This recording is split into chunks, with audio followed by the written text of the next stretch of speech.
Porque la Nación no paga salarios, porque la Nación lo que hace es acompañar a las provincias, porque dentro de lo que son los objetivos de la paritaria nacional, que está la fijación del mínimo salarial, el año pasado lo que hicimos fue atar ese mínimo salarial docente al mínimo vital y móvil, y eso llevó a que de 5.600 pesos que recibimos como mínimo docente en el país, hoy estemos en 9.672.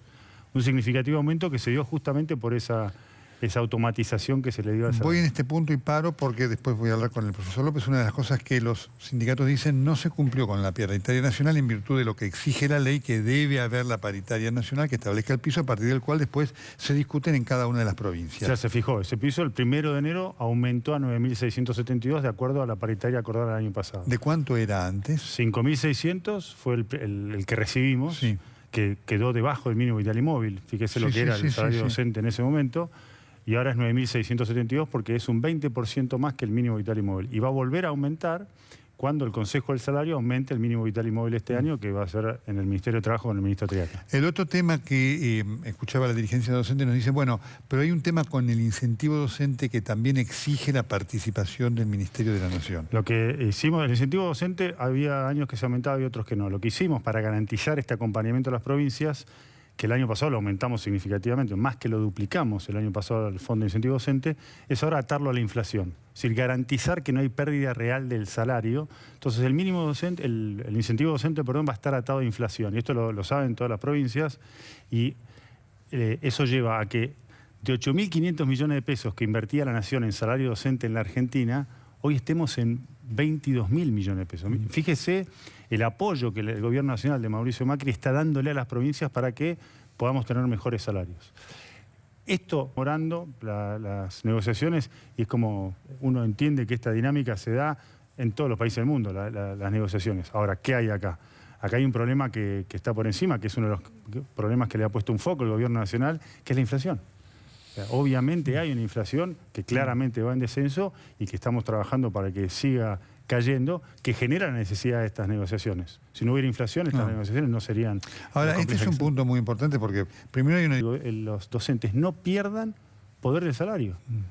Usted dice, hay salarios que todavía están bajos. Por supuesto. ¿Y sabe qué tenemos que hacer, doctor, para avanzar en cambiar la estructura salarial? Ir a jornada extendida, por ejemplo, como lo estamos haciendo en 72 municipios en toda la Argentina. Bueno, porque eso va a hacer que son más horas que se pueden... Es una de las quejas de los docentes en cuanto a la diferencia de la escuela pública con la escuela privada. Es una de las promesas incumplidas de la famosa ley de financiamiento, que fijaba llegar como mínimo al 30% de escuelas en jornada extendida y estamos un poquito más del 10%. Este gobierno se ha comprometido a avanzar. Desamparo muy fuerte en muchos casos, y sobre todo el docente del conurbano, el área rural, en donde nota que está a merced de todo y lo vive, no es que lo nota. Le dice, miren, las autoridades dicen tal cosa y demás, pero yo vivo esto, ¿no es cierto? El desamparo, eso es muy fuerte. Tenemos que, lo planteamos mucho en la campaña, tenemos que cuidar a nuestros maestros. El presidente también pidió a los legisladores que traten un proyecto de ley que, entre otras cosas, agrava la pena para aquellos que amenazan o agreden a un docente. La hace más grave que una amenaza o una agresión a cualquier otro ciudadano. Porque un país que quiere realmente tener la educación como un valor, que quiere la revolución educativa que estamos planteando, que quiere que realmente la educación sea la herramienta de progreso, no puede agredir a los docentes. Y yo le creo que cuando llega la gente, y por supuesto usted dirá, es una demanda, y la gente vive la hora, digamos, esto lo quiero marcar, junto con una realidad, y hay muchos que dicen, bueno, ¿cuántos docentes tiene el país? ¿Y cuántos más necesita? Porque hoy hay lugares donde se enseña con 50 pibes en el aula, 40 pibes, y eso no va más, es una cosa...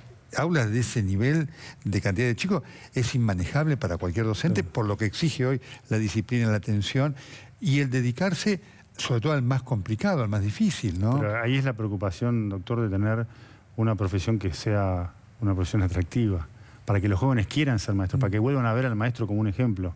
Y creo que tenemos que construir eso, porque en muchos distritos de nuestra querida Argentina los jóvenes no quieren ser maestros y no tenemos suficientes candidatos para que se vayan a la carrera docente y la puedan seguir y así completar. Tenemos necesidad de que la carrera sea atractiva, que tiene que ver con el dinero, por supuesto tiene que ver con el salario, pero también tiene que ver con las condiciones laborales, que son las que tenemos que seguir trabajando. Tiene que ver con que se sientan protegidos, como le pasó a Raquel y a Mónica en Salta, que pusieron una mala nota a la chica y fueron agredidas. María Marta, la docente de La Plata, que fue amenazada con una bala porque había querido tomar un examen. Estas cosas se tienen que terminar. Entonces me parece que hay que trabajar en conjunto para que como sociedad le volvamos a dar ese rol al docente que lo ha perdido. Y de esa manera empezar a recuperar la educación. Porque si no recuperamos al docente, no hay recuperación de la educación. ¿Cómo entrevé va a terminar esto? Bueno, yo espero que, digamos, en estos diálogos que está habiendo en muchas provincias, hay provincias que ya han cerrado acuerdos, vayamos cerrando los acuerdos y que sigamos trabajando con los dirigentes, con la vocación de seguir construyendo una educación mejor. El sueño de tener la educación mejor es de todos. Es de los dirigentes gremiales, es de los docentes, es de este gobierno, es de los gobiernos provinciales. Nadie quiere que la educación sea mala en la Argentina, todo lo contrario. Entonces, si tenemos un objetivo común, tenemos que poder ponernos de acuerdo. Yo sigo siendo optimista de que el lunes, hasta las 7 de la mañana de tiempo, que el lunes haya clases en la Argentina y que esos 600.000 niños y niñas que comienzan el primer grado puedan realmente tener ese primer día de clase. Una pregunta final y una